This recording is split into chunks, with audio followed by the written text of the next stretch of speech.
اپنے آنے والی نسلوں کو یہ بات بتا کر جائیں، اپنے گھروں میں اپنے بیٹوں بیٹیوں کے ساتھ اس بات کا سر عام کھلے عام مذاکرہ کریں۔ امن یجیب المضطر اذا دعا لا الہ الا ہو، الصلاۃ والسلام علی النبی ورحمۃ اللہ وبرکاتہ، بینوا بلغوا یسروا بشروا، السلام علیکم ورحمۃ اللہ وبرکاتہ۔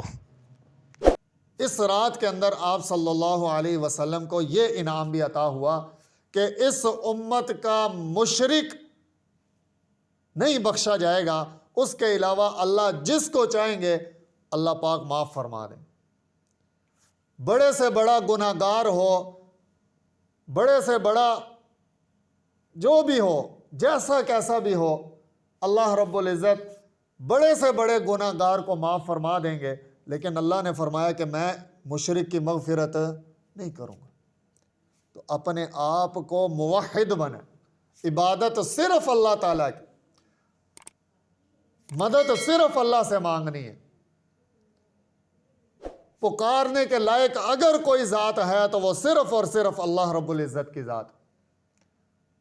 اپنے عقائد کو درست کریں، لا الہ الا اللہ، اللہ کے سوا کوئی عبادت کے لائق نہیں۔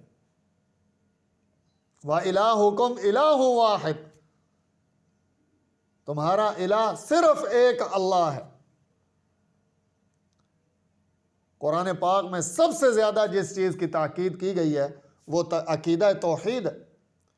اپنے آنے والی نسلوں کو یہ بات بتا کر جائیں، اپنے گھروں میں اپنے بیٹوں بیٹیوں کے ساتھ اس بات کا سر عام کھلے عام مذاکرہ کریں کہ بیٹا اس معاملے میں کسی کے اوپر کوئی کمپرومائز نہیں۔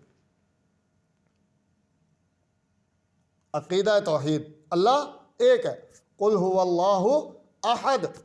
اللہ رب العزت نے اسلام میں اس رات میں اعلان فرما دیا، اے نبی میں آپ کی امت کے ہر گناہ گار کی مغفرت کر دوں گا، لیکن مشرک کی میں مغفرت نہیں کروں گا۔ اللہ پاک ہم سب کی حفاظت فرمائے۔ تو یہ تین